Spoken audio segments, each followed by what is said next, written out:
Hello, ladies and gents, and welcome to episode 38 of Capes and Commentaries. I am your co-host, Nathan Kennedy, here with Tank Tops, Tyler Baker.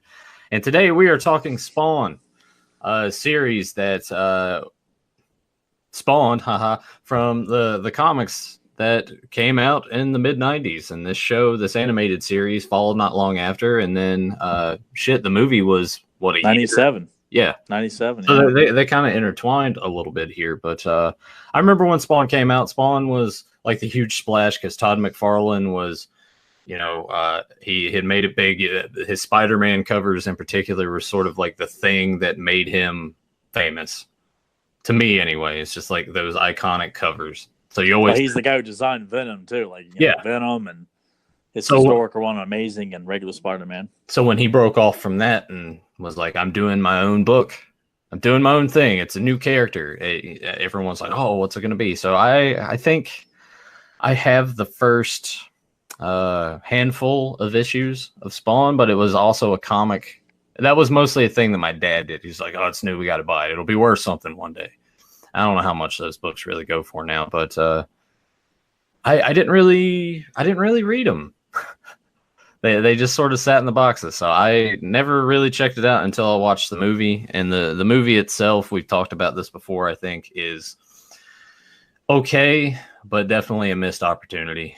And I guess we'll have to see how the new one goes with Jamie Foxx.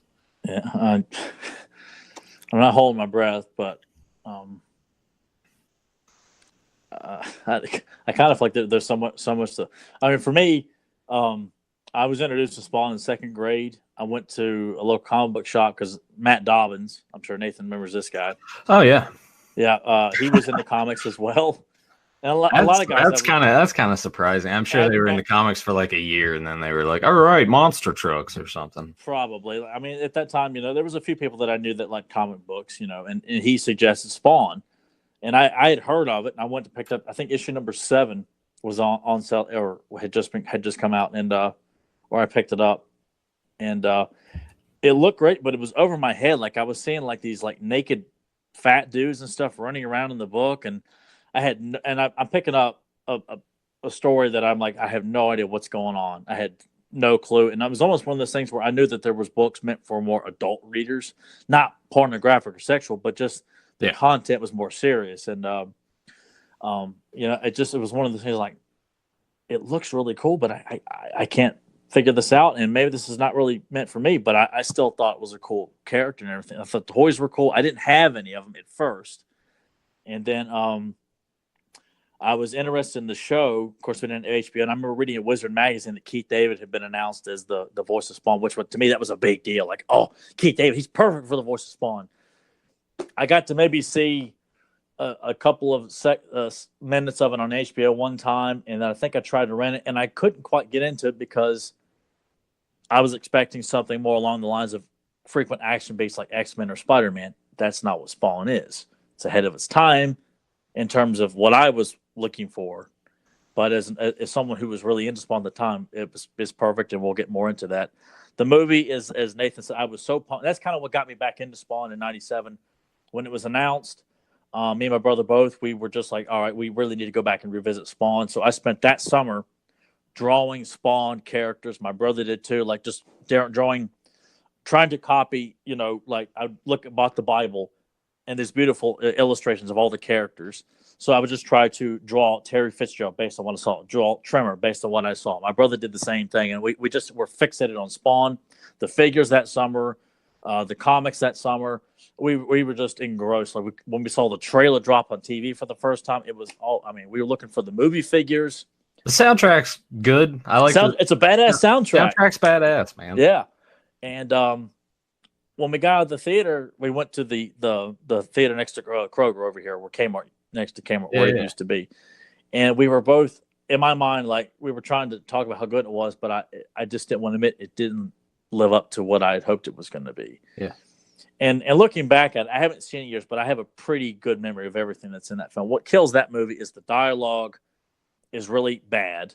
Mm-hmm. But even though they cast, Martin Sheen looked like Jason Wynn, Michael Jai White was the perfect Spawn, John Leguizamo was great as Clown. It's just the special effects for their time were great, but and I think they kept the same backstory. They didn't change who the characters are supposed to be. It's just a lot of shitty dialogue and not really allowing it to really cut loose and be what it should be. I mean, it's PG-13. I'm sure New Line Cinema was trying to push as much as they can. But given that a lot of superhero movies have fallen victim to studio interference where they want to change up how they look, their backstory, I don't like that. I don't like that either. Change this, change that. Violator, Clown, Spawn, Cagliostro, Spawn Alley, the look of Spawn, what he does, his backstory is Al Simmons, all that's intact.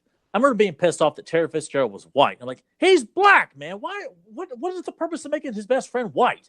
I mean, when I saw it serves no purpose at all. And it's just one of these things like, don't just change it just for the sake of it. But anyway. But maybe someday down the road we can revisit that film. But it's not like the dialogue is just it's. I rewatched that sequence, and me and Nathan used to joke about John Leguizamo as Clown for years. But I rewatched just for fun the segment where him and Clown clash in Spawn Alley for the first time when he gets pissed off and turns into Violator. It's a fun sequence. Violator does look good. And God, the Spawn outfit. Yeah. Oh, they nailed it. Really good. Yeah. It's just, it kind of comes back to the dialogue and its delivery. It was almost in some parts just a little ham-fisted. It's like they're on. Well, if you watch what we're getting ready to watch here. Yeah. They capture it perfectly. Yeah. Oh, yeah. I mean, it's like it's like reading the first few issues of Spawn. I mean, especially the first issue. It's right here on screen. Well, I'm sorry to interrupt you there, dude. I was just saying. Oh no, you're fine. it should have maintained it, and I know McFarlane's been talking for years about a hard R Spawn movie. Like, whatever, dude, because I feel like Spawn's just not popular anymore and hasn't been relevant for years. Still making comic books, of course, and stuff like that. But it's really gonna. I hope he's got a lot of, a good script with not bad dialogue. I mean, Jamie Foxx can do very good, but we also know, too, he's linked to some bad stuff as well. And I can't pick. He just doesn't have the look of an Al Simmons. Like, I just. Yeah. No, I agree with you. I agree with you 100%. But maybe they'll do something to sort of make him look sort of different in the normal. Well, he's got to be big. Al Simmons is a big dude. If you look at the visual look of Al Simmons, even in the cartoon, he's a big, muscular guy, and he's not cracking jokes. He's a special forces assassin. He's not someone who's just Maybe they won't spend as much time with Al Simmons. Like probably not. And I think maybe if they do it right. Yeah, they would just jump right into it. Like you see him as Spawn. He's trying, like in the first issue, he's trying to remember who the hell am I? What I'm here for a reason, and just trying to gradually figure out. I can't remember anything. And this Clown comes along and explains everything. I mean, it's just like right out of the comic book. So, I don't know. Here's hoping. Fingers crossed. Yeah. But we're gonna check out this first episode of Todd McFarlane's Spawn. From HBO, which I saw the tapes at 2 Thumbs Up Video and Frank's. I would see them there on the shelf because I didn't have HBO, and back then, and I guess it still does to a degree. HBO had this mystique of like, oh my god, if it's on HBO, then it's serious. Yeah, more mature, and I think there was altered versions, like a more adult edit of the show, and then there was one that lacked some of the language or content as well, because I remember seeing 2 versions of it, because one had like a more darker image on the VHS tape, I think, in insinuating that this is the more adult version of it, which I'm like, oh wow, but me at times, like, I could sit through certain films and not worry about there's not enough action, but for some reason I couldn't quite jump into Spawn as much as I was hoping to for the cartoon, at least, because the movie doesn't take long to take off and you start seeing stuff, and it's an hour and a half. But this is taking its time, and like, what? And, it's just, I can't wait to visit the rest of the show. I mean, after watching it I was dead tired when I watched it, but I loved every minute of it, though. Yeah. So we'll get into it and explain why.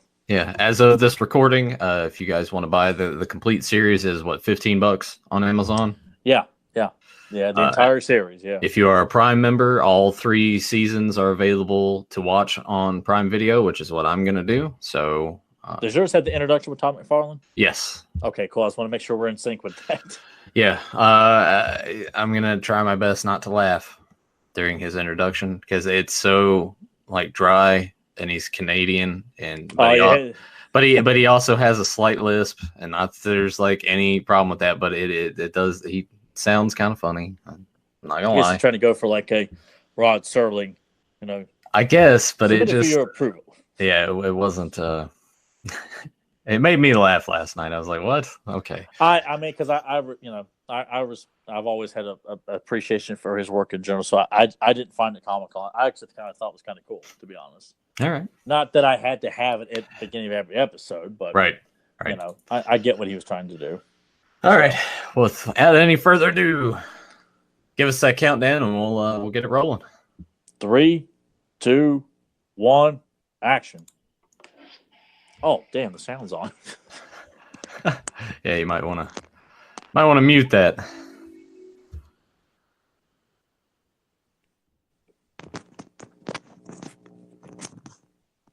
Next thing you know, there's a knock on my door from the HBO. Hey! Yeah, probably.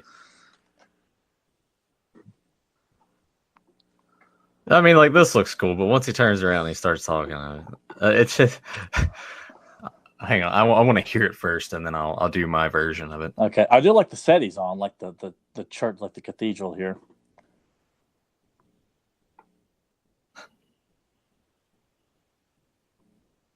So, have your answer, eh? Hey, buddy. I'm Todd McFarlane, and I created Spawn. He just sounds like he's very, like, he looks confident, but he just sounds nervous as fuck. Well, and he probably is because he's not an actor. He's an artist, and that's it. But I think it's good that they made him such a prominent part of this show because it's his creation. He drew it. He wrote it. He needs to be front and center for some of this stuff, and I can appreciate them giving him this introduction to the show here like this. So, unlike make sure we put Stan Lee in a movie that he had nothing to do with. Let's put him in a Venom movie. He had nothing to do with Venom. Right. You know what? I was thinking too, like when I suggested to Nathan about Spawn, I was so frustrated at the way Black Panther's getting all this attention from me. Like, it's the first black superhero. I'm thinking Spawn and Blade, both black superheroes, have nothing to do with race. They're just badass characters. And even though the Spawn film did not do what it was intended to do, yeah, I'm like, why was there no praise and like Oprah Winfrey coming out and celebrating these films? Because back then people didn't give a shit about that. Now all of a sudden everyone does. And I'm sorry, but like Black Panther wasn't even the best Marvel it was not. movie like that came out that year to me. I don't know. Like, I don't get the appeal. I watched it and I'm like, it's not that good. It has some good moments, but overall, it's just best like all picture. The other Marvel movies. Are you fucking kidding me? No. And that's just pushing to say it's just an agenda shit. That's all it is. Like, because if it didn't get nominated, I imagine people would be like, "Oh, why wasn't it nominated?" It's because you don't like black people. It's like, no, it just wasn't that good of a movie. So anyway, it's nominated. There we go. Yeah, for most popular film. Isn't that what the category is?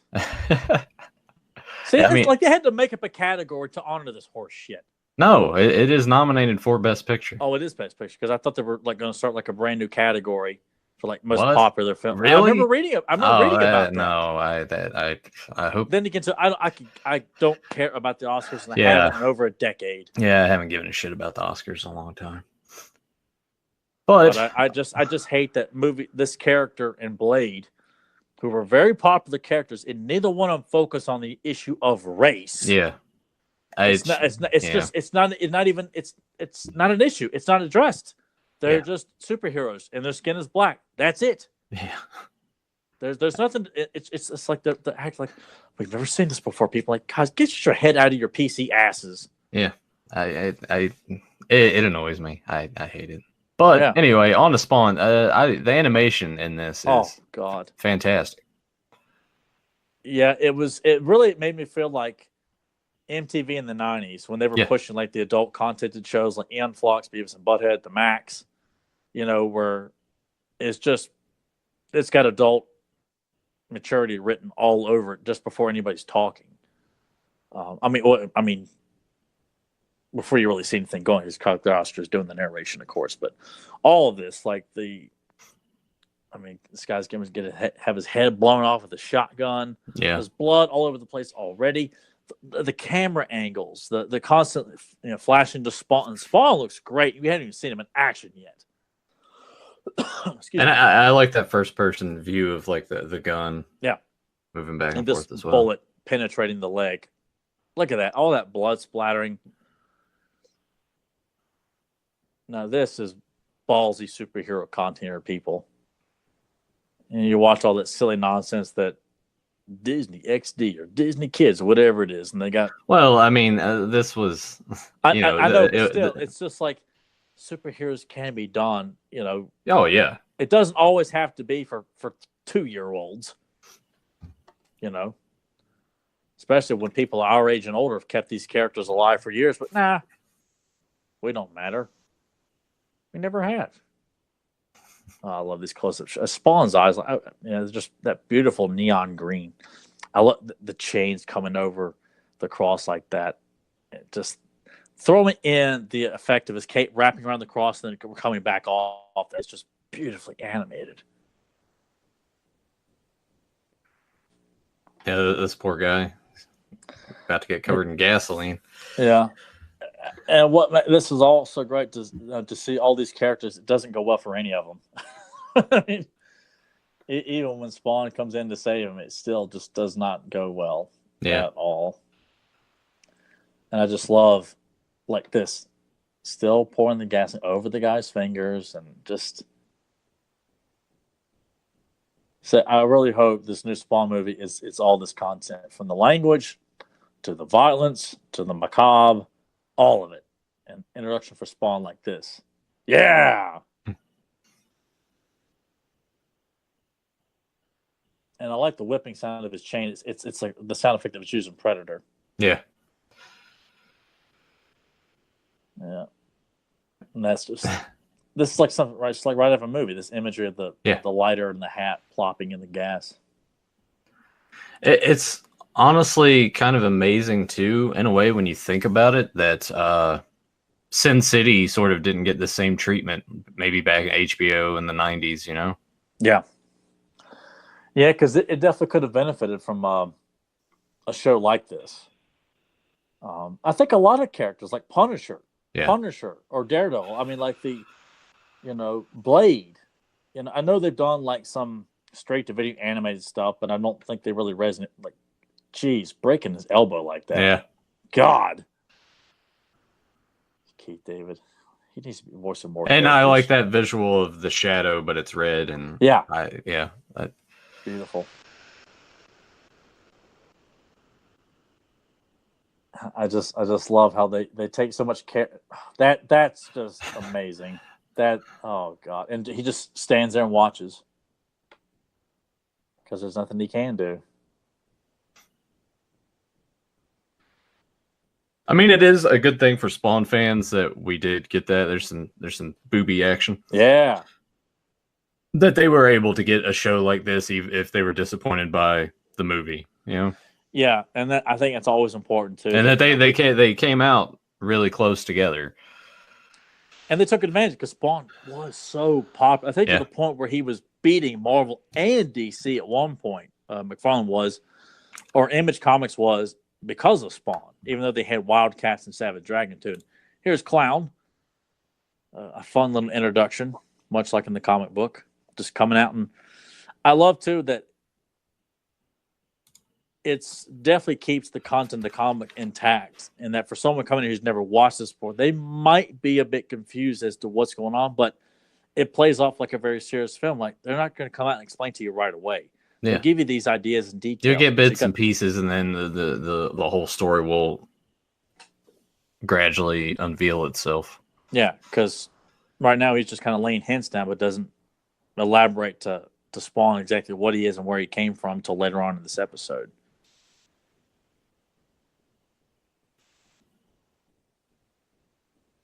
You know, and to go back to what you said too, like we've gotten some great animated series, and the movies, the best ones are few and far between, and they have been for about 20 years now. Yeah.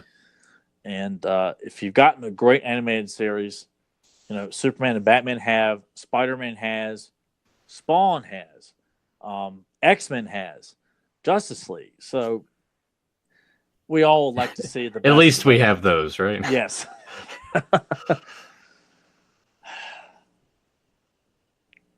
And here we go with the story, and now we're getting into like he doesn't know what's going on. Yeah, stuff's gonna kind of get explained to him, but we're still not gonna get the entire thing, you know.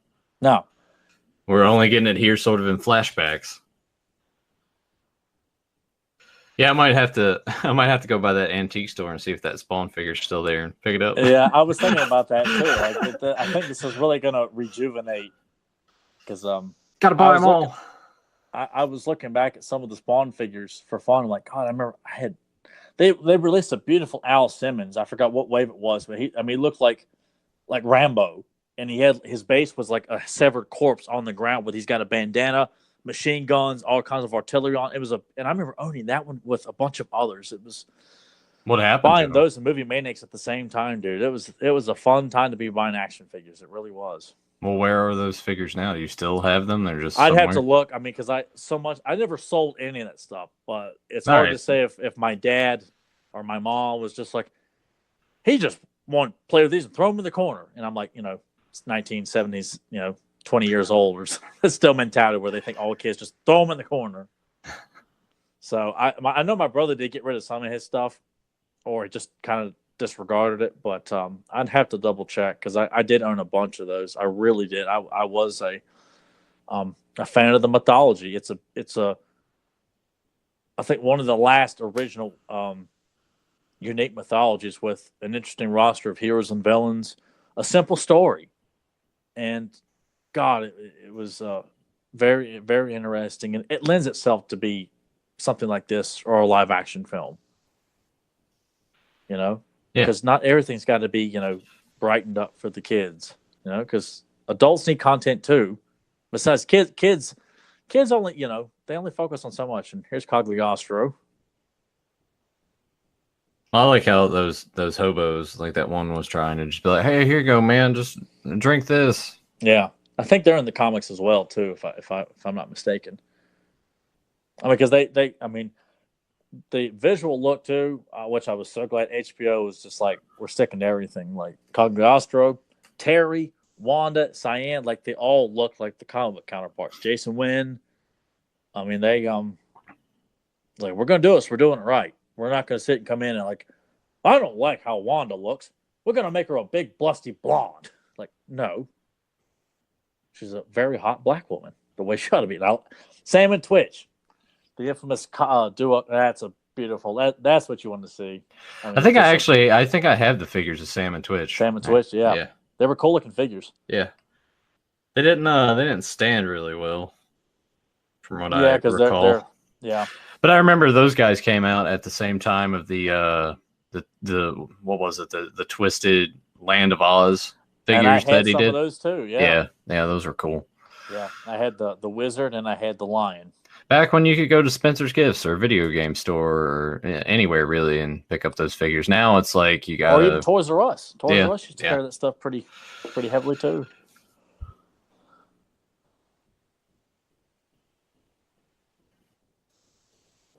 Yeah, this is just classic film noir almost, you know, with a very dark edge to it. And I feel like, you know, this is not being all like broody, you know, Christopher Nolan Batman stuff. This is just, you know, this is what you'd expect in a dark alley with, you know, multiple homicide murder. It should be dark, brooding, but not like, you know, I just feel like they get it. This is how you tell a dark story. You don't constantly remind everybody, you know, how deep and depressed I am, and all that other stuff. It has nothing to do with the story. It's just the look and the proper tone. And even though, like, they're making this remark about, because yes, Sam is an obese, binge eating cop, but I don't feel like that joke about him wanting a dozen donuts. It's like, well, how come you don't think that's like that's because it's just a quick throwaway line, and then we move on. It's not trying, and it's done at the end of the scene. Now he's gonna bang Wanda on the kitchen floor. I like how they make a point to show him like lifting up her top so you can see her panty line there. Hoo-ha!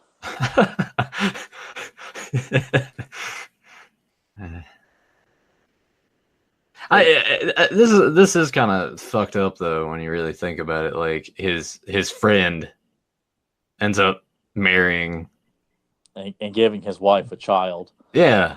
And I love how Clint likes to remind him, like, so your best friend's been giving it to her and gave her a child too, which you couldn't do. Like, it's very depleting. I mean, it which makes Spawn a very sympathetic character.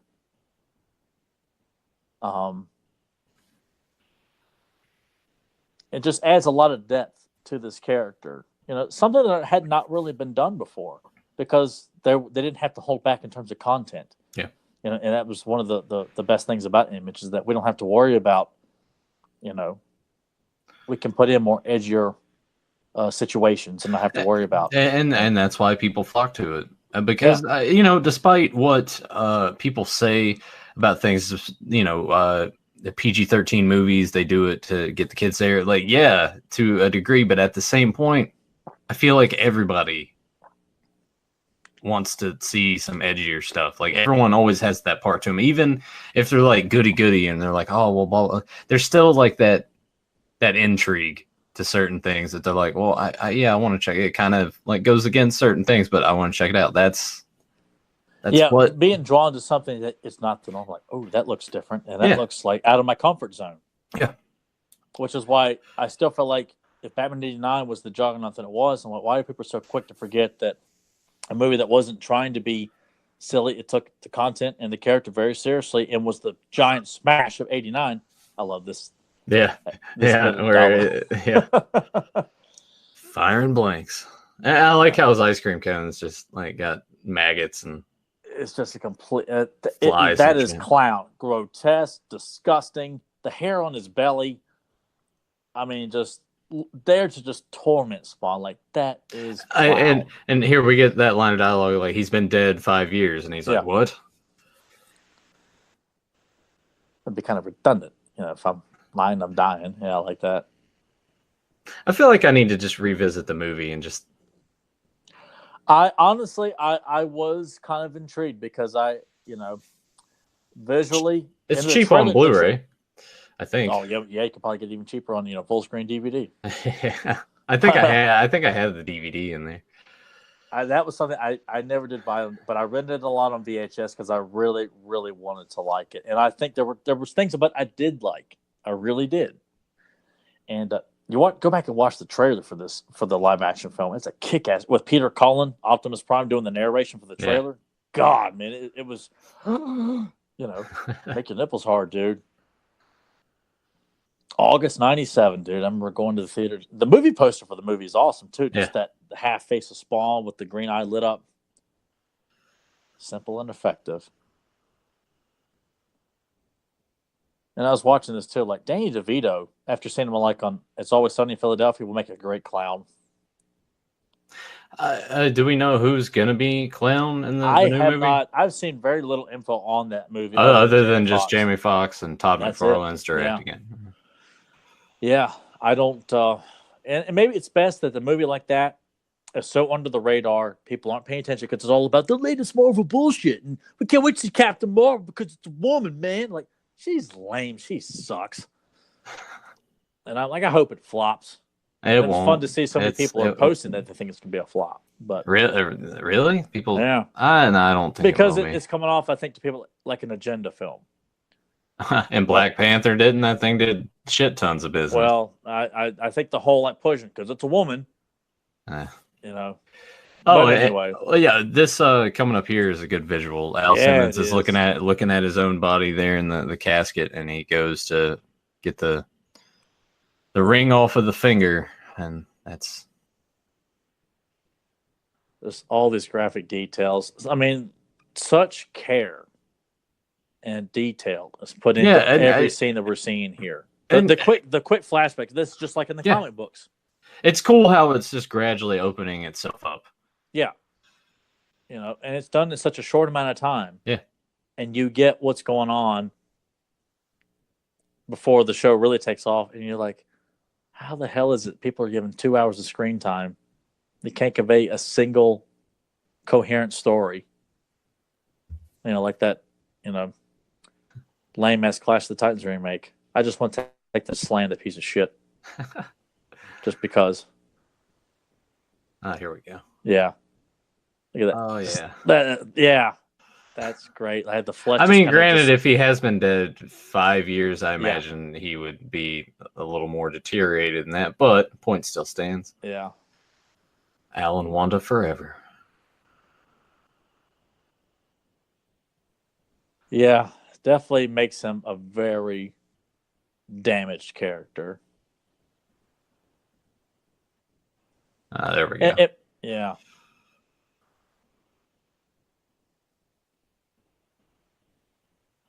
Yes, I just find myself just watching it. Well, It's just, and I've always loved Spawn's cape. I mean, some superheroes have got, that's part of the look, but Spawn's cape, I mean, it goes then beyond and then some. And I love that. It's like his cape is his own character almost. Yeah. And this is great. This face to face here with his corpse and the flashing back and forth. I mean, it's just great imagery, great storytelling. And here we go. Now we know kind of what's going on. Yep. But we still don't know really exactly how he died. So and that's cool. And such a tormented deal like that. If you become a legitimate member of my army, you can see your wife. But just knowing that you can see her with another man and a child. Yeah, like that's classic. Well, I mean that's how the devil works, right? Yeah. Yep. I'm gonna say I highly recommend the TV show Reaper to anybody. Yeah, it's sort of comedy and stuff, but it actually it's a good show if no one has seen that. Fantastic. Motherfucker caught sucking shits. I love this introduction of Tony Twist, who is in the comic books as well, and Jason Wynn here. But this is just great interaction between these two. And I love that the show all the stuff going on in Tony's apartment, with the two, I'm assuming hookers or escorts who clearly have to be paid to be there. When you see them. Yeah. Jason Wynn looking as menacing. Look at this. Yeah. Yeah. Explicit outfits and pouring a shot. Yep. Sucking on her titties. Yeah. Yeah. HBO, man. And Tony walking around in his little Speedo outfit. Yeah. With his gut hanging out. Yeah. I mean, that's how you display scumbags. I mean, this complete utter just slime is going to have his way with these two beautiful women who obviously have been paid to be there. Yeah, it's like a G-string, too. Yeah. Because a guy that looks like him, I mean, look at all the attention of like the just the fat on his back and everything. So you're watching, Joe Don Baker walk around in a G-string. Ugh. Yeah. I didn't really want to think about that. No, wait, the fat on his back. It made me think of a joke from Final Justice. Watch my back. Watch it jiggle as I move.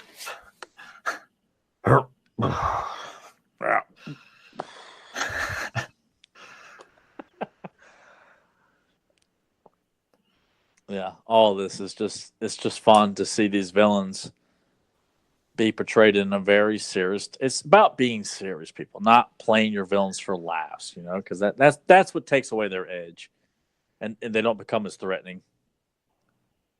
Jason Wynn popping on cigarettes there. I still say Martin Sheen probably could have been a good Jason Wynn, but yeah, he was just too over the top with his performance.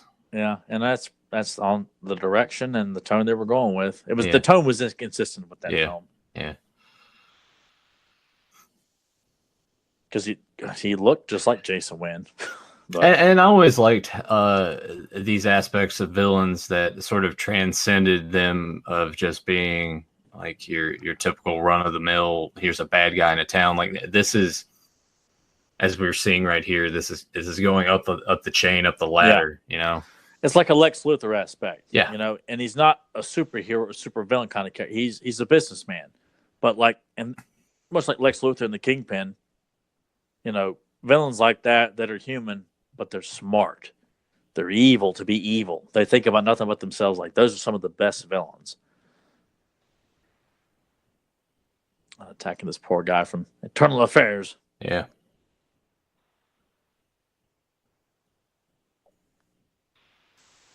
Just the shadowing, like I do like with the looking at the cops from his point of view. I get Batman the Animated Series vibe from that too. Yeah, like the animation is sort of similar in a way.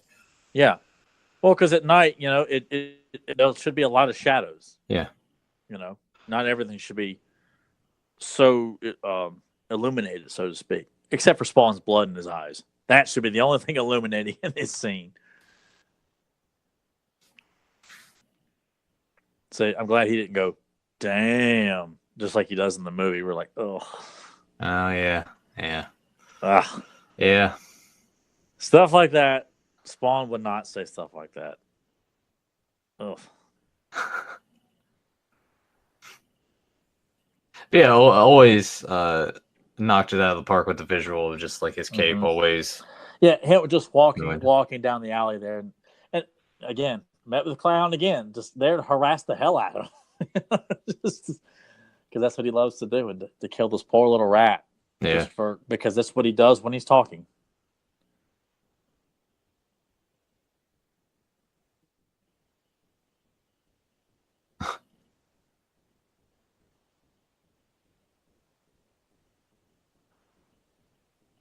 And I like this narration right here. Yeah. Kind of letting you know that even to a new audience member, like it still leaves you like wanting more. Yeah, like you're in for the right. Yeah. Like, what kind of war? Like, what are we talking about here? Because the content alone tells you this is not meant for kids or people. Everything you don't. It's just strictly dealing with a lot of dark thoughts and ideas. Boom, done. Very cinematic. Shirley Walker, who did the animated series music, as well as the music for Escape from L.A. with John Carpenter, Mask of Phantasm. She knows how to kick a lot of ass. Unfortunately, she's no longer with us, but I light up when I see her name. And yet they would have made a huge deal about it now. I can't help but not talk about this. Like, sorry guys, but like, doesn't matter if it's a woman or a black guy. Like, why do we have to emphasize on that? Why can't they just stand alone on that and you can just think that yourself? It doesn't have to be presented and like smacking you in the face with it. Like, look what we did. It's like, no, just cut that shit. I hate that. I hate that society is so clinging to just certain aspects of things. Like that Gillette commercial. People were throwing a fit about it because it shows boys bullying other boys and men being misogynistic and all this stuff. And its message was like, hey, we need to be better about being men. And people got offended by that. Like, oh, you're taking the piss out of it. And it's like, no, like men and women, but humans are shitty. People are shitty. Like, just be better people. I don't know why. God, I'm so tired of. Let's just get offended by any little thing, no matter what spectrum it's on. If you're offended because it's vulgar, or if you're offended because whatever reason, like just fucking stop. Life is too short and to get caught up in all the dumb pettiness I feel like, of things. You know what? If you have that much free time away from paying bills, taking care of family, or doing things that you enjoy, or watching sports or whatever. I mean, if you want to take time to go to social media and say something that is just going to get overlooked by everybody, what kind of a pussy are you anyway? that you just have to let everyone know who really doesn't give a shit about what you think about this. I just or on the other hand, you have the people that will post said things, and that draws out other people that I just like. What's the sense in fighting with one another? I just don't. I don't get it anymore. Arguing over what some very uninspired celebrity who, in my eyes, I'm like, they have no talent, but somehow they're talent because they were popular 20 years ago, 5 years ago, whatever the case may be. They're on Twitter, Instagram, share a picture. Like, I have to let them know that I don't like it. Oh, and the other thing too is if someone famous did something in their past and it gets like dug out of the grave, and it's like, look, check this out. I'm sorry, but most of you, if I went back 20 years ago, yeah, there's probably shit that I did that I would be like, oh God, what was I thinking, or why did I do or say that? Like, everybody does it. Just because you're under a microscope from, like, I don't get it. Why? What purpose does it serve? To show that, oh yeah, everybody makes mistakes, especially when they're younger. Like, just stop. Sorry, we need to get off of the but I just stop being so offended by it. I feel like we would all be happier if people would just stop being offended by every single thing. Appreciate entertainment because it's great entertainment, not because, oh, look at the agenda here. We're taking the purpose of entertainment from music, movies, to television shows, to sports, everything. Yeah. Yeah, it's like, enjoy it for what it's giving you, not because of, well, they're not really saying it, but I'm pretty sure what they're trying to say is Todd McFarlane's saying that we're keeping the black man down, or or something like some sort of like nonsense agenda or whatever. Well, it's like with people in sports teams, like people. I don't know who that Will's in the chat, and he's a very passionate Saints fan, but at the same time too, like, if they lose and everything, like, he's mad about, but he's over it. There are people that get into fist fights with other people just about sports teams. I'm like, you're getting mad about, like, all those guys are rich. You think they give a shit? They might kind of care that they lost and didn't win a title, but they're still rich, so it doesn't matter. Like, just stop. People at the end of the day, they're still getting a massive paycheck that we can never experience to get. Yeah. I don't know. The world, and then they get paid vacation when the season's over. Yeah, the world is just like silly that way in all aspects. Just like, really, I don't get offended by anything. I don't either. The only I'm time offended about people going to see some of the crummiest movies because that's like they keep throwing more of them out there. But you know what? No one cares what I have to say. And my statement is, I just don't go see him, and I don't support him. And that's it, because there's nothing else I can do about it. Well, Who Dat Well says, I got spit on at a away game because the Saints won. See, people are shit. Like, stop taking it so. Sports are entertainment, where you're watching it to have a good time, win or lose. And going back to the whole thing, like, I don't get offended by anything. You could come up to me and say the worst shit, like, just saying things. I will not bat an eye. Like, yeah, you spit in my face or something, obviously I'm going to be pissed off because, one, you shouldn't be doing that to people anyway. But the only things that bother me are lazy people at like in the workplace. Like, if they keep me from doing my job effectively, I don't like that. And I honestly just don't like it when people feel like they have to sit here and spout, like, just sometimes it sounds to me just nonsense. I'm like, all right, cool, that's your opinion, but if everyone else around you is uncomfortable, like, people that don't know how to read the room, I guess that's what I'll get. But yeah, we'll get off of that thing. But thanks to Fedmon, JSP, Brian C. Little, and Who Dat Well, who popped in the chat, and thanks to some of the others that popped in to watch. Brian C. Little is your favorite blockhead, and it was funny because he said, you guys are supposed to be taking care of you. Alrighty then. And yeah, he brings up a good point, and we'll discuss this because there will be another show going on this week, but there will not be a Beyond Retro. We're going to take a break from that this week. Yeah. Spawn was something that we both wanted to do. So the next couple weeks, they're just going to be sort of touch and go. It's going to be like, hey, you guys want to do this? Okay, then we'll do it. If Tyler doesn't want to do something and Joe and I can do something, Joe and I will do something. That's just kind of how we're gonna play it, and then collectively we'll all be back together. Yeah, because I had suggested this, and I had my meltdown. After we'd already said we were going to do this, because I went ahead and bought the series because I don't own it, and Nathan was saying like, we can go ahead and still. I'm like, yeah, I'm fine with the do Spawn because I don't have that I didn't have that pressure on me to try to appease the people who just want to play with damn toys and just talk ankle and shoulder articulation and shit like that. But this was fun. I'm relaxed. I'm not. The whole thing.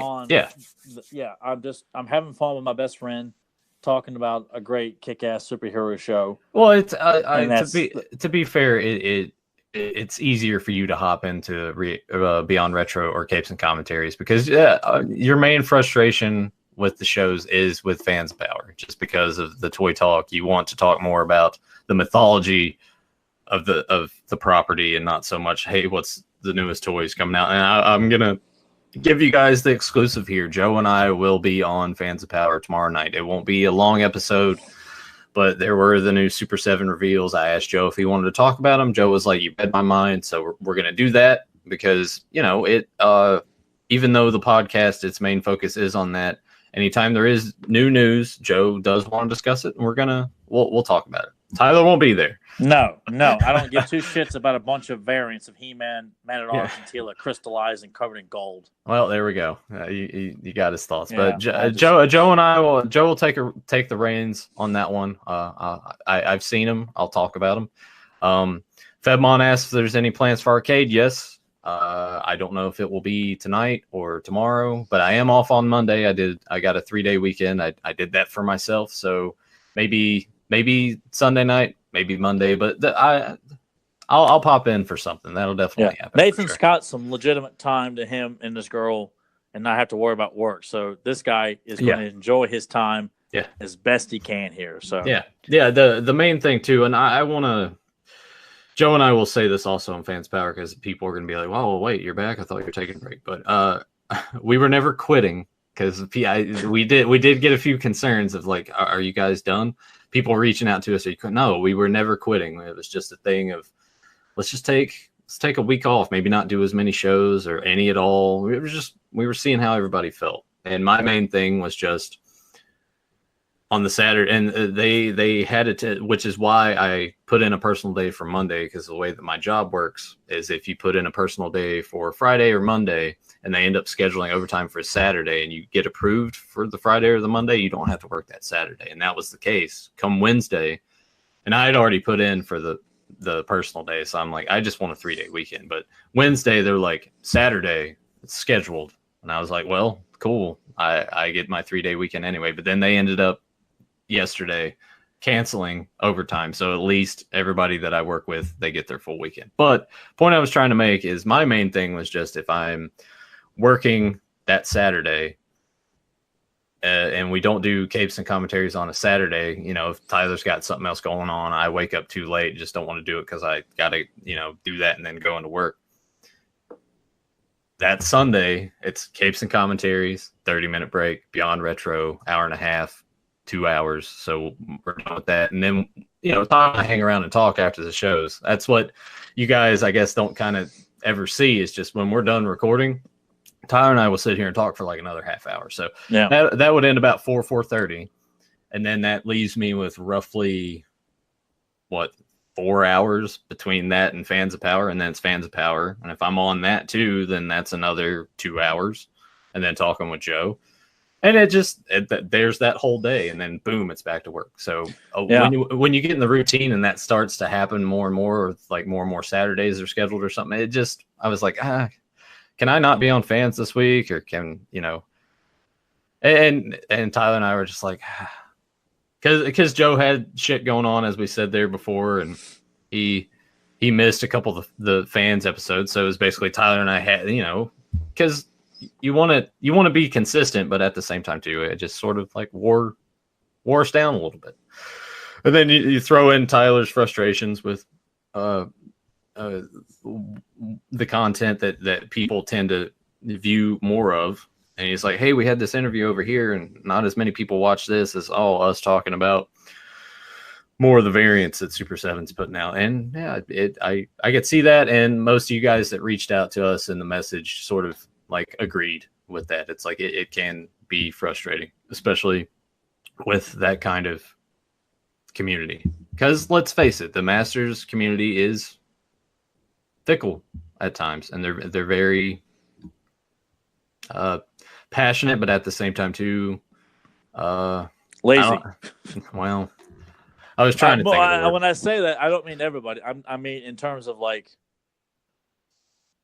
no one really wants to do any kind of research. No one they just want to, and of course it's like that with any social media too, from Star Wars, whatever, G.I. Joe, NBA basketball, whatever. People don't have time to do a quick reference point, but it just kind of feels like they want the bare minimum. And if that's your interest, if that's your priority, that's fine. I'm not, but I just kind of felt like I just wanted people to realize there's so much more to it, and that's why I love doing these commentaries, because it's more fun to actually just visit these shows and remind everybody there's a lot of great entertainment out there that's been forgotten or doesn't get talked about much or is overlooked pretty frequently because of other things. And, I have such passion for action adventure, animation and movies and things like that too. And, not everybody's into that stuff. And not everybody, I crave info and content on this stuff. I'm in the minority on that. Not everybody's into that stuff, which is why all those interviews don't seem to do as well. But I just want to give people something different. I feel like there's so many great things to learn and to keep you excited about stuff, not just with He-Man, but with these commentaries we do for, all these kick-ass animated shows. Like, if we're not getting anything now, there's some great stuff to go revisit, and toys. It may pique your interest to go on eBay and dig up Spawn toys, Rambo toys, or whatever. We're helping the economy. We're helping the economy. Yeah, exactly. Yeah, we do it for free. We're the your neighbor Tillman's of podcasting. Free. Your neighbor's wife has a vibrator that sings "Come All You Faithful." I'm gonna want one too. It's George Carlin, by the way. Yes. I was gonna say I've heard that before. Yeah. So yeah, I mean that's what, and I'm gradually working on, and I've had a lot of people reach out to me privately, from listeners to other people in the community, and who took time to let me know their thoughts, and they've done it with Joe and with Nathan. I think everybody. There's some people I've yet to respond to, but because I just kind of get frustrated. Like sometimes I just didn't want to talk about it. Like I just want to keep my mind away from it as much as possible. Well, and that that's the purpose of breaks. That's why you're taking time away from fans. That way you can recharge and get your mind away from it, and then come back and be refreshed. And Fedmon and these guys here in the chat are kind of like suggesting things, and I'd been thinking about it all week too. That and the three of us will discuss it moving forward. Maybe it'd be times where we should like kind of alter the schedule a little bit and just sort of like alternate between a Capes and Commentaries and a retro. Maybe not do both in 1 week, but it depends. It just depends on how everything shakes out. But we kind of talked about this for a while, but no, we're not quitting. We're not going anywhere. No, that was never a thing. We're not just going away forever. But I did notice we are 3 away from 100. We are almost there. So I'm hoping maybe once I do another video game stream or something, we can, if I can do it early enough too, and catch Joe, and Joe is in there and be like, hey, promote that real quick, and maybe we can get those subs. Just go over the top, because I want to hit 100. We're almost there. It's been so. This channel, I've only been recording the show on its own channel now for a year, so it's not super horrible. Obviously, it could be better, and that is. I would say that's frustrating. Like, we try not to concentrate on the views for things or the subscribers or whatever, but it's hard not to. Anytime. Well, I mean, if you're going to take time to do a podcast, you're doing it for people to listen to it. Yeah. And if you don't see people listening to it, you do feel like your efforts are going nowhere, because we're not looking to be, we'll be like Doug Stanzo and talk about, generic stuff or whatever. And I know he's like one of the most popular podcasters right now and stuff like that. We're not. That's wait, not, bro. Seriously? Yeah. Oh my God. The Yeah. guy that was on joke. Girls Gone Wild. He's the No. Joe Rogan. Joe Rogan. Oh, yeah. Like some of his stuff's okay, but for the most part, he's just a dick. Yeah. That's his gimmick. That's his gimmick. He's like, I'm a dick. It's like, all right, and he looks like one too. Yeah. So, but yeah, I mean, I don't want to be fixated on. I really don't, because it kills a lot of fun for me. Because I'm thinking people don't care about what we're doing. Because I feel like we are doing something that other people are not doing, or at least if they're doing it, they're not being very informative or intelligent. Because anybody with a computer can throw their open-ended asinine. I mean, I guess we could start just like reading from scripts. Sorry, yeah. I'm like stretching on the show, and people are like, especially the audio. I'm sure that's gonna sound funny. Where you're gonna be like Mean Gene porno, Yeah. Oh, Hulk. Man. I need to go. I need to go to that masseuse that you go to and just get she's her to... right down over here. Dude. Yeah, I know. I know, but my mom went to see her 2 weeks ago, and she felt wonderful. And her rates are very reasonable too. I mean, like for the treatment you get and the amount of time, she's very, very reasonable. I'm telling you, dude. Because like seriously, there's like it's been here. It's just like a catch. Well, given what you do, have been doing for years, you do need to get a massage. Yeah. So I can just like feel it's just like crunching right there. It's like. Well, you probably got lactic acid built up in your joint. She and I had it in my tailbone a couple of years, and she crunched it out. You could feel the lactic acid like breaking up. She'd take her like this device, like a little suction cup, and then she'd crunch it up. You're like, oh man, like to have that like around your tailbone. It's Well, just do yourself a favor, dude. Yeah, I need to do something. I also probably need to like go and get an MRI done, just where like I had that pinched nerve that pops up on occasion. Like I genuinely feel like when Chris did that dumb shit and was like, "Oh, I can hold you guys up," and they all fell on top of me and I landed on my hip. And he was like Chunk in the Goonies crying. Yeah, I really think like that really screwed Nathan up for a while. I really think my hip sort of dislocated, and then it just never completely went back, and then everything just sort of grew around that. Maybe, I don't know, but it feels like when I feel right here that my hip's just jutting out a little bit more than it is on. I don't know. I need to get it looked at, and I got the insurance now to cover all of that wonderful shit. Anyway, God, man, what the hell are we even doing now? It's went from like Spawn. Hey, at least we stayed on the topic with Spawn from the beginning to the end of it, and now we're doing our rant at the end of the show. Well, people can turn this out, and if they don't want to listen to it, they don't have to. Right. So, this was fun. I'm gonna let's do something unprecedented. I say fuck it. Next time we do capes and commentaries, especially one of the condensed episodes that's not a full length movie. Let's do episode 2 of this. Yeah, I'm more than fine to do that. Absolutely. Don't know when that will be. I don't want to make promises to anybody out on here now or on the audio.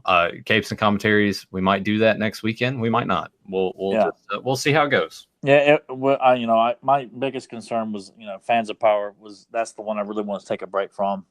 Doing these commentaries it's a lot of fun. It really is. I enjoy doing it. So we don't want to take like long hiatuses from this stuff, and because the people who still listen to it week in and week out, I think everybody who wants to devote their time to listen to what we have to say about cartoons that are over 20, 30 years old. So we don't want to deprive you guys of something that you're listening to religiously like that. So thank you for that. And, I don't want to take long breaks, from it, but we also don't want to turn into a job where it's like what Nathan was saying, where your time is zapped. Because these do take time. We watch these stuff before, and some of them, not all the time, but a lot of times we watch this stuff in our free time to come on here and not sound like I'm Mr. Generic. I know a lot about this, and then you watch and you don't know jack shit about it. Don't really care because I got less subscribers. I can be dumber in the head and the hog is in the ass.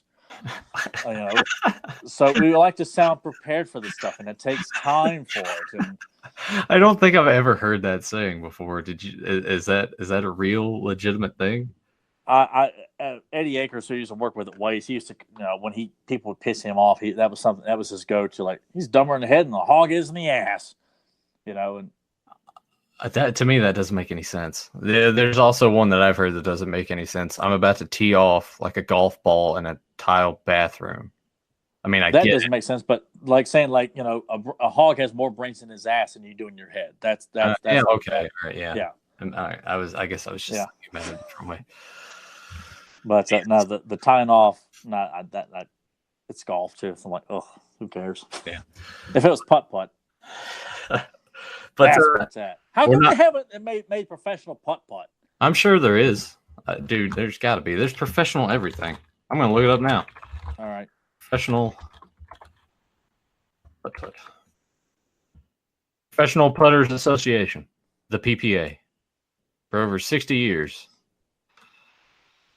Founded with the purpose of funding America's greatest putt golfers. Yeah, dude. The 60th annual PPA National Championships will be played the week of September 16th through the 20th, 2019, in Kingsport, Tennessee. Why can't it be in Myrtle Beach? Because I think it's some of the greatest putt locations in Myrtle Beach. I'm telling you. I hate to break it to you, but Myrtle Beach isn't the best. What? All right. Well, you know what what's you know what I was saying about we're not quitting, we're quitting. I'm done. Yeah. This podcast is over, and I flip the table over. I pull on a motto and just leave Nathan hanging here on dead air. I don't know what they're barking at in there. They probably need to go out and take a shit or something, or someone sat on someone's pillow too close. Weirdos. Nathan goes out there and joins some, takes the shit in his backyard too. Yeah. Nathan lends itself to just picture Nathan in certain scenarios. Even if I haven't seen it before, I can make myself laugh. Just how would Nathan react to that, and then I just start laughing about it because Nathan's. It just his response and the visual look of him in that situation. I mean, Nathan doesn't have to do much to make me laugh. He really doesn't. Just I wish people to recreate those times where I'd stay the night at his house and he'd get pissed off about something, or we're reviewing or watching a movie and he doesn't. I don't know. It was just you'd have to be there because God, he still is to this day. He doesn't take much, Of course, he laughs at me when I get pissed off about a movie, and so we both enjoy seeing the other one angry. Well, I mean, your dynamics changed a lot too. You've definitely, believe it or not, Tyler used to be super positive outlook on everything. I felt like, we'd go see bad movies. He'd be like, yeah, that was so bad, and it would ruin his week. But yeah. So not much has changed in that regard. Yeah, but before Tyler was all wide-eyed and rainbows and the world's great and everything, and I laugh now just because some of the things that come out of his mouth is shit I would have said 10 years ago, and it's just funny how he's I guess it's because I demand more out of my entertainment, and when I'm not getting it, I sound very angry all the time because I don't like settling. Well, it's not even just that either. It's it just anytime it makes me think about McDonald's where you're sitting there and you're sad and you got your ice cream and Phil Collins is playing. Yeah, because it was an unsuccessful trip to run it because we were hoping to buy some good stuff and to have nothing and go to McDonald's and get the worst hot fudge sundae and this bad Phil Collins song's playing in the background. And Nathan just thought that image was so funny. You were eating it and, you took a bite and you're just it just instant look at defeat. Yeah. But you kept eating it. That was the funniest part. You're just staring off Phil Collins. It was like a sad Phil Collins song too. Yeah, and it wasn't a very good one either. It wasn't like In the Air Tonight, which is not sad. It's an ass kicker, but not something you feel like. It's one of those Phil Collins songs you're like, it's kind of embarrassed to be seen listening to. I like Phil Collins, but only certain songs. And that it was just a bad because we'd make those trips to Roanoke hoping to find some great toys and movies, and I didn't buy anything. And it's not fun to go all the way down there and to come home empty-handed and to have a bad hot fudge sundae, and then Nathan just starts laughing at you. Yeah, I remember it. That was also the same McDonald's Nathan's car got towed when we went to go see a WWF house show. Oh yeah. Yeah, we had to run all the way down the I mean, street. that was my dumbass idea anyway, because there weren't any parking spots at the venue, and it was kind of too late to like drive down and get the shuttle, even though that's what we should have done. I'm like, fuck it, let's just park at the McDonald's across the street. And then they make the announcement. I was like, oh, it'll be fine. Car got towed. God, I think I had to pay like $150 to get it out. Yeah. And we had to walk. God, we walked for a while. That was probably a good 3, maybe 5 miles. It felt like it anyway. Yeah, because we would run some and walk some. And I had a date that night too, and I think she was going to cancel. I was like, we're not going to be able to make it home. I got a date tonight too. And it was cold, and I think it was raining a little bit. It was, I think it was like in April. Yeah, it was like overcast, and it was like sprinkling a little bit. Yeah. Since we got close. Yeah, that was, yeah, we had fun at the house show, but they announced. I was gonna say that show sucked. Well, we got to see like the Hardy Boys like tag team. That was fun. But I remember they announced too at the beginning, Edge and Randy Orton were not going to be there. And I was wearing a Randy Orton shirt I just bought from Hot Topic, and we both wanted to see Edge and Randy Orton. And that was like, well, you wanted to see Randy Orton. Well, I'm saying Edge too because you were interested in seeing Edge. I do know. Yeah, and the main event was John Cena and Umaga, and the Great Khali came out at the end. It was the Plug Judgment Day too, like that's when Nathan did his famous "Come on, Kingston, come on, Santana." Oh yeah, this was when Kofi Kingston was just getting on the road. He didn't have a character. He wasn't on TV or anything yet. And the guy and the kid in front of us, it was weird. We're in Southwest Virginia, and his accent didn't even sound. He was Come on, Kingston. Come on. And then there was also like that big fucking dude that I thought they were going to push, and he just sort of floundered out. He didn't even make it to the main roster. I can't remember his name. And I think he lost too to like, I don't know who it was. Let's just say it was Rico or something. I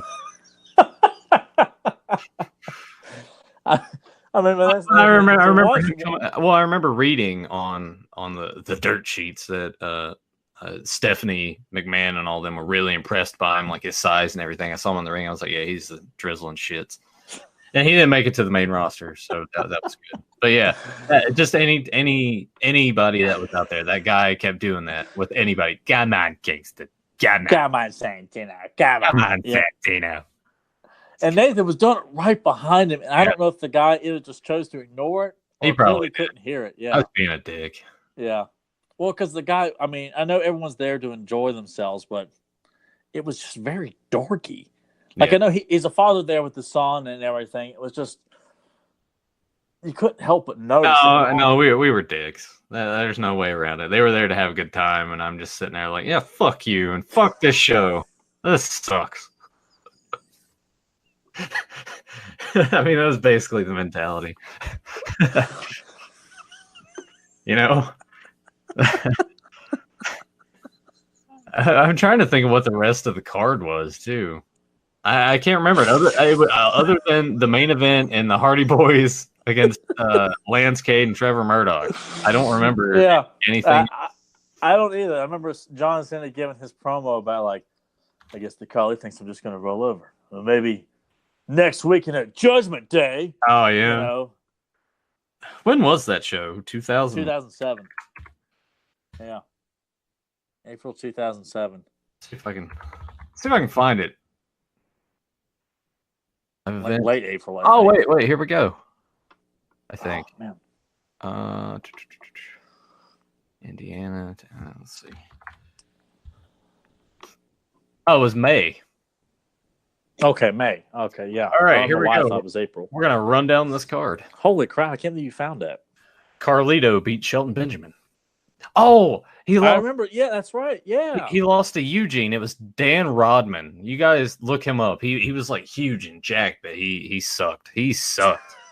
Anyway, Eugene beat him. Kofi Kingston beat Val Venus. Val Venus was still at the company at that time. Oh yeah. Crime Time beat Johnny Nitro and Kenny Dystra. Oh, the Great Khali did wrestle. He beat Hacksaw Jim Duggan. God, I forgot about that. Yeah, because Duggan came out and chopped for him. Jugging, it works. Santino beat the Masterpiece, Chris Masters. Oh, he was. I had no memory of that. Melina beat Mickey James. The Hardy Boys beat Lance Cade and Trevor Murdoch, and John Cena beat Umaga. There you go. That was the card, man. Umaga. Just reading that just sucks, man. That sucked. Ugh. What a shitty fucking card. At least the first one we went to, where it was Kurt Angle and Undertaker. You had like, on the card. X-Pac was on the card. Yeah. Both the Hardy Boys and Lita were on the card. Jerry Lynn was there. Jerry Lynn was there wrestling Jeff Hardy. Was Matt Hardy and X-Pac. Was RVD there as well? No. Oh. Well, he wasn't there for that one. Let's look up that card. That was what, 2002? Yeah, it was their senior year. Yeah. It was in the summer, though. Maybe it was like summer before senior year. Maybe it was 2001 then. Yeah.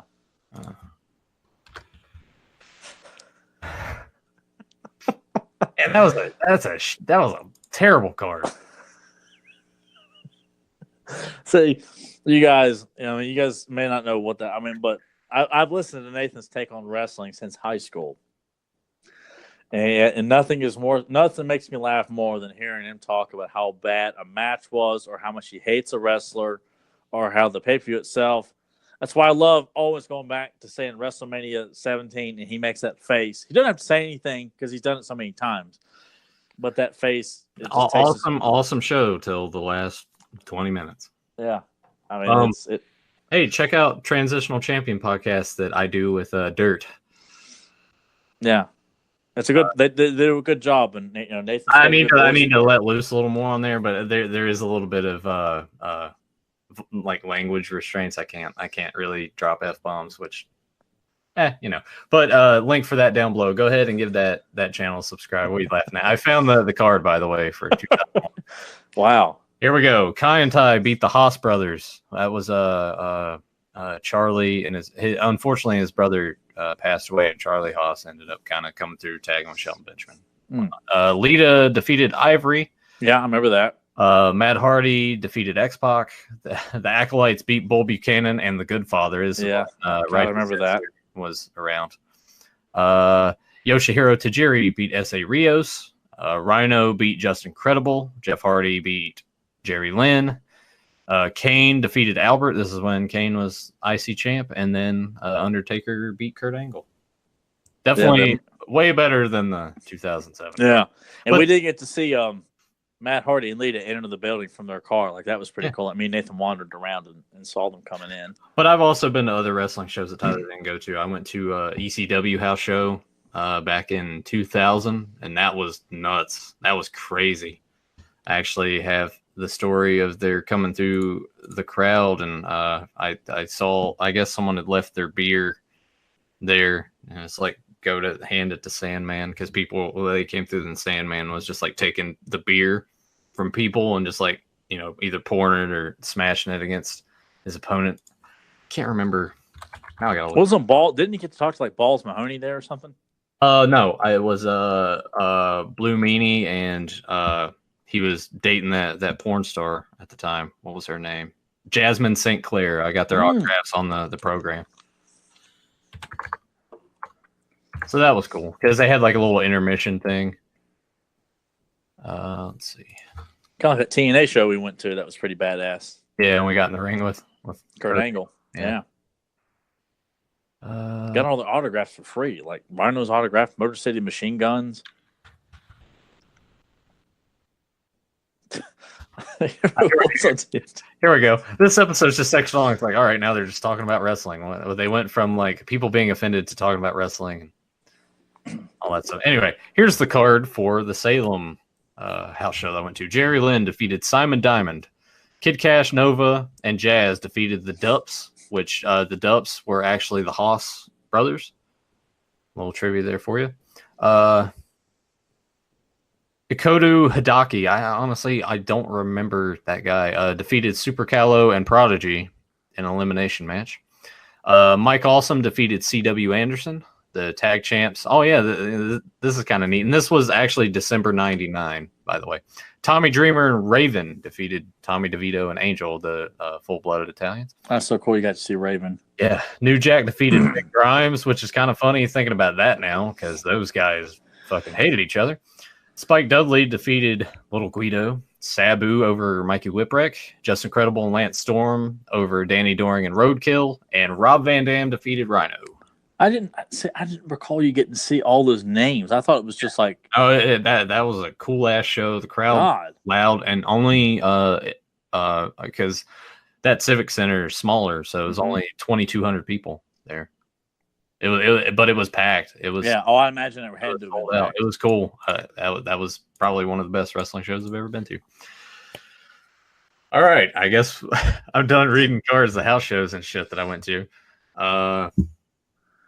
Any final thoughts on Spawn 40 minutes later? I mean, we're going to do episode 2 either next week or when we come back, or, if time allows and we want to do a full length, if we want to do like Turtles 3, we'll keep it in the air of when we're coming back for this show and all that stuff. Yeah, I mean, I definitely wholeheartedly would like to keep this one going because I like this a lot. It's fun and it's different, and that's what I like about it. And I know it's most stuff when you look up stuff on this shows, it's some guy uninformed and sitting around. I think it's stupid. I'd like to think that people realize we're trying to do something different here. So I like it. I like it a lot. I think it's a good idea that we're doing this. And I definitely would like to keep it going. We'll just keep you off of fans for a couple weeks. Yeah. And maybe kind of alternate retro every other week the next few weeks or something.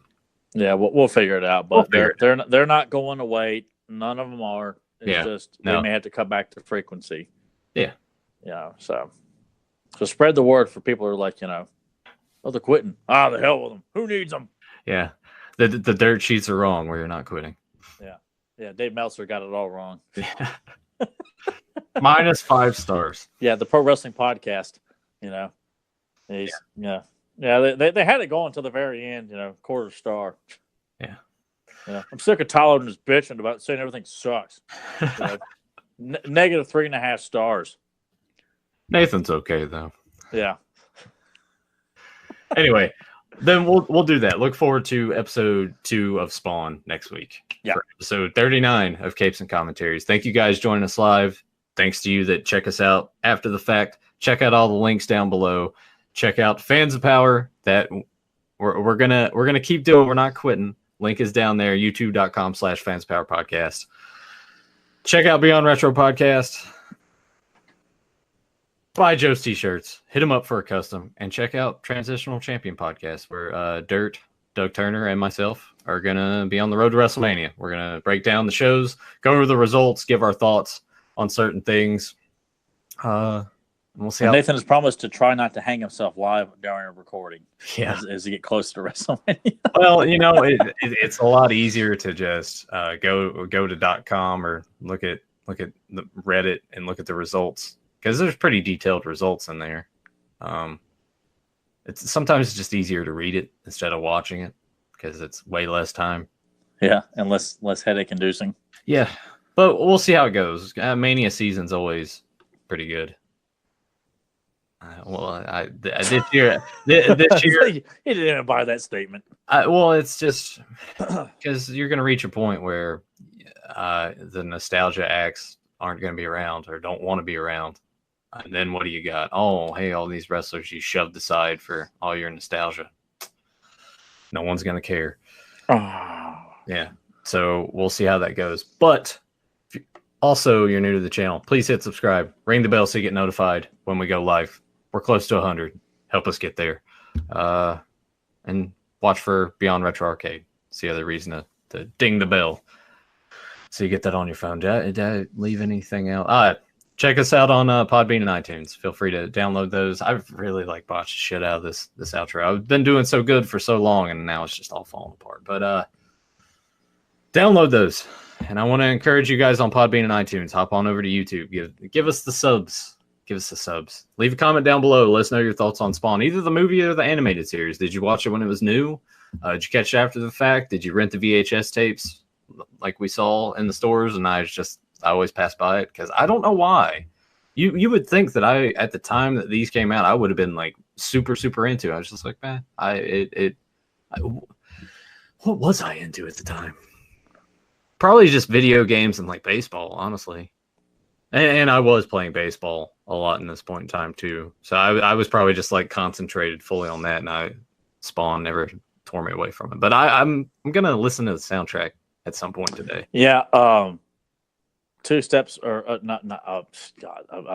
Long Way to Hell by Marilyn Manson, and there's one, oh hell, I got it right here. There's another song, the Crystal Method.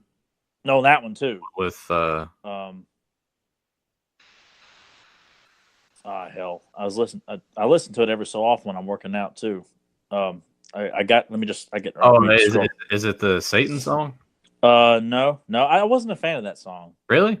No, because Derek had my brother, he had the soundtrack to it, so I used to listen. I'm not ashamed to admit that a decent amount of those tracks were featured prominently when I was a backyard wrestler. Skin Up, Pin Up. I would have to hear it. Well, don't play it. Well, yeah. Copyright strike. Yeah. Manson and 808 State. But yeah, I like that song a lot though. On the soundtrack. Yeah. So. All right.